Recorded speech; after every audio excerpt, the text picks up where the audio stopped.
കുരള പേശാതെ കുറുവനില്ലടാ കരളറുപ്പേൻ ഞാൻ മതിച്ചു ദാരിക കയർത്ത ദാരികൻ ശിരസറുത്തമ്മ തിരുമന്തങ്കുന്നീലോ വാഴുമെന്നമ്പീകേ.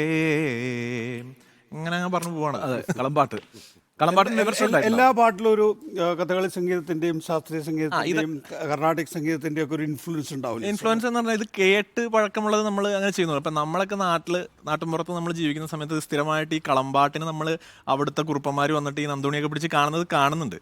പക്ഷെ പല സമയത്തും എന്താണെന്ന് വെച്ച് കഴിഞ്ഞാൽ അതിന്റെ വരിയൊന്നും അന്ന് മനസ്സിലാവാറില്ല. പിന്നീട് ഇത്തരം ആളുകളായിട്ട് ഇത് കുറച്ചും കൂടിയും പുറത്തേക്ക് കൊണ്ടുവരുന്ന ആഗ്രഹിക്കുന്ന ആ വിഭാഗത്തിൽപ്പെട്ട ആളുകൾ തന്നെ ഉണ്ട്. അവരായിട്ടുള്ള സൗഹൃദം, ഇപ്പൊ ഞാൻ പേരെടുത്ത് പറയുകയാണെങ്കിൽ പൈങ്കുളം ഹരിദാസ് കുറുപ്പ് എന്ന് പറഞ്ഞിട്ട് ചെറുതുരുത്തി പൈങ്കുളം ഭാഗത്തുള്ള വളരെ പ്രശസ്തനായ ഒരു കളമ്പാട്ട് കലാകാരൻ. അദ്ദേഹമായിട്ടുള്ള സൗഹൃദത്തിലാണ് ഈ വരികൾ കിട്ടുന്നത്. ഞാനിങ്ങനെ സംസാരിക്കുമ്പോൾ ഒരു ദിവസം എൻ്റെ വീട്ടിലെ സ്റ്റുഡിയോയിൽ വന്നിട്ട് ഈ കളമ്പാട്ടിലെ മൊത്തം ടെക്സ്റ്റ് വെറുതെ റെക്കോർഡ് ചെയ്തെടുത്തു, ഒന്ന് അറിയാൻ വേണ്ടിയിട്ട് മൊത്തം റെക്കോർഡ് ചെയ്തെടുത്ത് അതിന്റെ ടെക്സ്റ്റും പ്രിന്റ് ചെയ്ത് മേടിച്ചു. അപ്പോഴാണ് ഈ വരികൾ ഭയങ്കര രസമായിട്ട് തോന്നിയപ്പോൾ ചുമ്മാ ചെയ്തു നോക്കുന്നുള്ളൂ. ഇതൊക്കെ പരീക്ഷണമാണ്. അതിന് അദ്ദേഹം വരെ ചീത്ത കിട്ടും എന്നുള്ളതാണ്. കാരണം ആളുകൾ അദ്ദേഹത്തിനോട് പറഞ്ഞത് എന്തിനാണ് ഈ ആള് സുദീപ് പാലനാട് ഈ വരിയൊക്കെ കൊടുത്തത്. കമൽ സാറിലേക്ക് വരുമ്പം ഈ സുദീപ് പാലനാടിനുള്ളൊരു ഗുണം, സുദീപ് പാലനാട് കമ്പോസ് ചെയ്യുകയും ചെയ്യും, അത് പാടുകയും ചെയ്യും. അത് നന്നായി പാടും. ഇപ്പം എല്ലാ കമ്പോസേഴ്സും നല്ല ഗായകരല്ലല്ലോ, അല്ലേ? അവരുടെ അഴകിയ രാവണനകത്ത് കമ്പോസിങ് സീൻ എന്ന് പറയുന്നത് അതിമനോഹരമായ കമ്പോസിങ്. ഞാനും ഉണ്ണിയും എപ്പോഴും പറഞ്ഞു ചിരിക്കുന്ന കുറേ സീനുണ്ട്. അതിൽ കൂടുതലും കമൽ സാറിന്റെ സിനിമകളായിരിക്കുന്നു എന്നുള്ളതാണ്. ഞാൻ ആ പടത്തിന്റെ ലിസ്റ്റ് നോക്കിയപ്പോഴേ എനിക്ക് തോന്നുന്നു ഏറ്റവും കൂടുതൽ ഞാൻ കണ്ടിട്ടുള്ള സിനിമകൾ കമൽ സാറിന്റെയാണ്. ചില സിനിമകൾ മിസ് അതിനകത്താണല്ലോ, അതൊന്നായിരിക്കും വളരെ അല്ല, ഡയലോഗ് എന്ന് വെച്ചാൽ ഇത് വളരെ കറക്റ്റ് ആയിട്ടുള്ള കാര്യം. വെച്ചാൽ ഞങ്ങളൊരു ഷോ ചെയ്യുമ്പോഴൊക്കെ പറയും അത് നന്നായിരിക്കും, ഞാൻ മറ്റേ കാര്യം പറയുമെന്ന് പറയും. അത് നന്നായിരിക്കും, അത് വളരെ വളരെ നന്നായിരിക്കും. മറ്റേ ശ്രീനിവാസൻ പറയുമല്ലോ, മറ്റേത് പഠിച്ചാൽ അത് നന്നായിരിക്കും എന്ന് പ്രൊമോയിൽ തന്നെ അതെടുത്ത് ഉപയോഗിക്കേണ്ടി വന്നു. അതെ അതെ അതെ. പക്ഷെ അത് ഭയങ്കര സിനിമയാട്ടോ ഈ അഴകിരാവണൻ എന്ന് പറയുന്നത്. പക്ഷെ ഒരു തമാശ ചോദിച്ചോട്ടെ, ഇങ്ങനത്തെ ഒരു സ്ഥലത്ത് ചോദിക്കാവോ, അത് മമ്മൂട്ടി ചേട്ട പ്രശ്നമാവും. അതിനകത്തെ ക്യാരക്ടർ മമ്മൂട്ടി തന്നെയായിരുന്നു, മമ്മൂട്ടിയെ വെച്ചിട്ടാണ് ആ ക്യാരക്ടർ ആലോചിച്ചിട്ടുള്ളത് എന്നൊരു. അല്ല, അതെ, സത്യത്തിൽ ഞങ്ങളിപ്പോൾ മഴയത്തുമ്പ് കഴിഞ്ഞ ഉടനെയായിരുന്നു.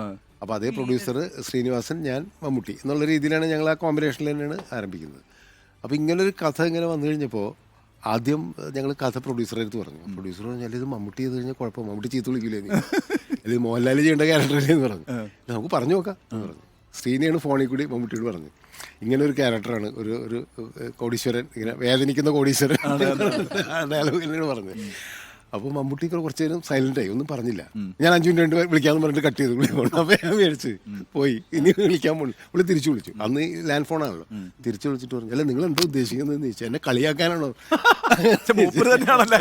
പ്രോട്ടോടൈപ്പ്. അതെ അതെ. അപ്പൊ അതിനു മുമ്പ് ഈ മഴയത്തുമ്പിലൊരു സംഭവം ആരോപിക്കുന്ന കേട്ടോ അതൊക്കെ. ഞാൻ കണ്ടിട്ടില്ല ഏറ്റവും ക്ലീനായി ഡീൽ ചെയ്യാൻ പറ്റുന്ന ഒരാളുണ്ടെങ്കിൽ അത് മമ്മൂട്ടിയാണ്. അയ്യോ, ഒരു പ്രശ്നമില്ല. ഞാൻ അതിലേക്കാണ് വരുന്നത്. അപ്പോൾ ഇതേപോലെ ആയിരുന്നു മഴയത്തുമ്പയുടെ സമയത്ത് ഞങ്ങൾ കഥ ആലോചിച്ച്. അപ്പോൾ ഒരു വിമൻസ് കോളേജിലെ അധ്യാപകൻ എന്നുള്ളൊരു ക്യാരക്ടറാണ്, ഒരു സുന്ദരനായ അധ്യാപകൻ എന്നുള്ള രീതിയിലാണ് ഇത് ഫോണിൽ ശ്രീനി പറയുന്നത് വെച്ചാൽ, സുന്ദരനായ പ്രായമുള്ളൊരു അധ്യാപകൻ എന്താ പറയുന്നത്. അപ്പം നമുക്ക് ഉടനെ ആ പ്രായമുള്ളതെന്ന് വിട്ട് ബാക്കിയൊക്കെ ഓക്കെ എന്ന് പറഞ്ഞു. കഥയും കേട്ടില്ല, ഒന്നും കേട്ടില്ല. അതുപോലെ തന്നെയാണ് ഇതിലെ ഈ ഫോണിൽ കൂടി ഇത് പറഞ്ഞതല്ലേ, വേദനിക്കുന്ന കോടീശ്വരന് പറഞ്ഞതല്ലാതെ പിന്നെ ഒന്നും പറഞ്ഞിട്ടില്ല എന്നുള്ളതാണ്. അത് കഴിഞ്ഞിട്ട് പിന്നെ ചോദിച്ചിട്ടുണ്ട്, കളിയാക്കാനാണോ നിങ്ങൾ എടുക്കണമെന്ന് ചോദിച്ചെന്നല്ലാതെ ഷൂട്ടിംഗ് സമയത്ത് ലൊക്കേഷനിൽ വന്നിട്ടാണ് കഥ പറയുന്നത്. ഞാൻ ശ്രീനി കൂടിയാണ് ക്യാരക്ടർ പറയുന്നത്. പുള്ളി കേട്ടിങ്ങനെ ചിരിച്ച് അതിൻ്റെ ഹ്യൂമർ സാധനങ്ങളൊക്കെ കേട്ട് പുള്ളിക്ക് അത് മനസ്സിലായി. കാരണം എന്തറിയോ, ഇന്നായിരുന്നെങ്കിൽ നമുക്ക് മമ്മൂട്ടിനെ അങ്ങനെ ആക്സെപ്റ്റ് ചെയ്യാൻ പറ്റും. ഒരുപാട് സിനിമകളിൽ അദ്ദേഹം റാഞ്ചേട്ടനൊക്കെ അതിന് ശേഷം അഭിനയിച്ചു. അപ്പൊ അന്ന് അത് വലിയ ബുദ്ധിമുട്ടാണ്. എന്നിട്ട് പോലും നമുക്കത് തയ്യാറായി എന്നുള്ളതാണ്. ഇനി ഞാനൊരു ട്യൂൺ പറയാം. ഒരു പ്രാഞ്ചിയുടെ കാര്യത്തിനകത്തെ പ്രാഞ്ചിയേട്ടനിൽ മമ്മൂട്ടി അല്ലാതെ ആലോചിച്ച് നോക്കട്ടെ, ആ കഥാപാത്രം പോയില്ലേ.